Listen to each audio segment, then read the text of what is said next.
Hi, Professor.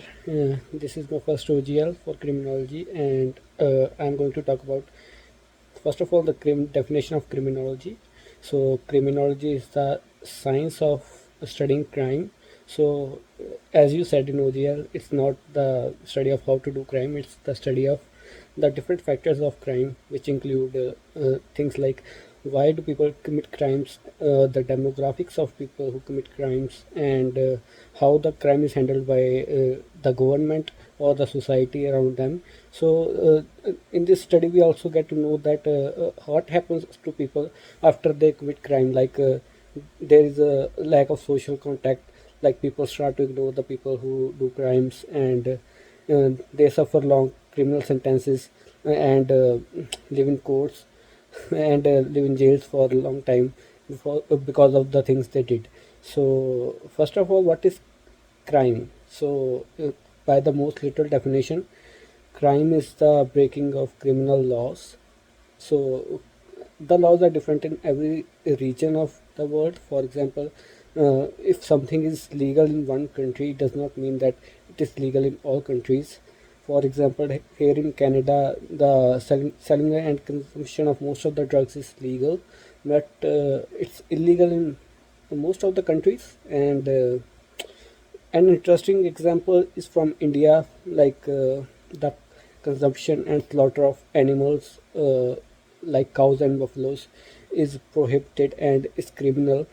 But in many of the world countries like USA, Canada, it is totally legal and encouraged because this helps in farming, and most of the dishes in these areas are made of beef. So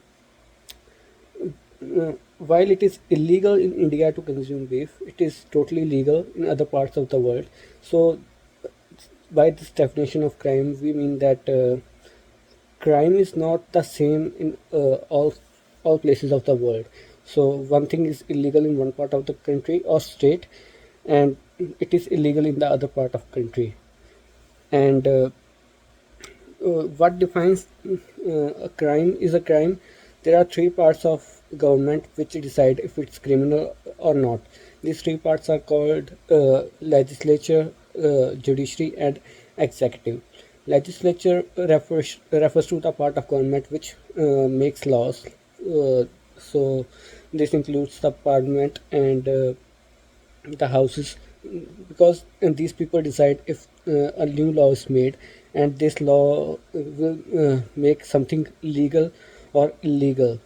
For example, if there is if there is a law passed in parliament tomorrow that the selling of drugs in Canada is totally illegal, or the selling of liquor in Canada is totally illegal, it will become a crime to drink alcohol. So legislature decides if something is going to be legal or not. The second thing, the second branch of government which decides is the judiciary. Judiciary is composed of courts.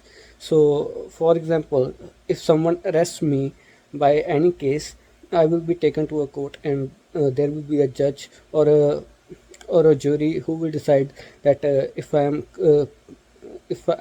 have done something illegal or not, and they will give me a punishment based on the uh, based on the seriousness of the crime I have done, because in the constitution the punishment is not defined. For example, if uh, if the punishment of a robbery uh, is written in constitution as 5 years, so it will mean that even if I steal $1, I will be sentenced for 5 years, and even if I steal 1 million, I will be sentenced for 5 years. But it is not that way. This power is given to the court. The court can decide if I will be sentenced for 5 years or 50 years based on the seriousness of the crime I have done and how many people I have hurt. So judiciary is very powerful because they can convict very powerful people, because they have the power to do that. They can even convict MLAs. Recently, President-elect Donald Trump was convicted of the felonies he have done, but even though he did not get any sentence, but he was charged for the crimes he did. and it was proven that he did those crimes. So the next branch is executive. This branch includes people like police officers or the army, because these people are the ones who are working on the ground level to bring down the crime. Because police makes the arrest and then take the person to court, where the court will decide if the person will get more punishment or less punishment.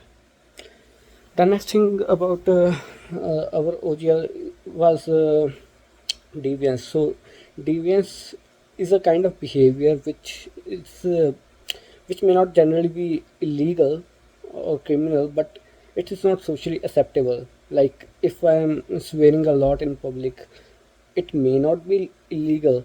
Like if I am swearing loudly in a hotel, or if I am talking very loud on phone in the bus, it may not be illegal, but these things are not liked by the society, and these things are called deviance. So deviance, if the person if a deviant person does not get a punishment for the crimes, he may get uh, social punishment. Like if someone is swearing very loudly, other people will decide that we should not talk to him, so he will get a punishment, but it may not be criminal punishment and he may not be executed. The next thing is conformity. So conformity can be defined as living a lifestyle of our group. Like my culture is Punjabi and I am from India. So if I am living a life in India, I have to live according to the lifestyle of people. Like I cannot eat beef because people will not like it, and I may also get criminal charge for it. But yeah, people may not like it. So according to conformity, I will have to live according to the lifestyle and values of the people and the culture which I live in. And now I have came to Canada, so I have to follow the values of the society, uh, which are set by the Canadian society. The next thing which I want to talk about is social control. So, what is social control? So, social control is the various ways in which society control us and prevents us from doing crimes. This is generally divided into two types: informal or formal. Informal is the social control which is undocumented. For example, the people who discourage us from doing wrong things, like if my parents teach me that I should not steal from anyone. This is informal social control, because this is not documented. There are people who are very personal to me, and they are teaching me to be in control and not do something wrong. The other thing is formal social control. So formal social control is very documented, and it involves government authorities like the police, because if I am arrested, that is called formal social control, and the police will punish me for it. So yeah, the other thing is sanctions. So what are sanctions? Sanctions are the punishment which we get for doing the crimes. So sanctions are given to us by the judiciary system, because the court will decide our punishment. And the other things which I want to talk about are from the readings and videos. So in one of the videos, I had a very interesting point about the arresting of people based on their demographics. Like in America, most of the arrests are made on black people and not on white people, because of their race and their stereotypes. The police may the police which have the executive power to arrest people may think that black people commit more crimes, and they arrest those people more, but it may not be true.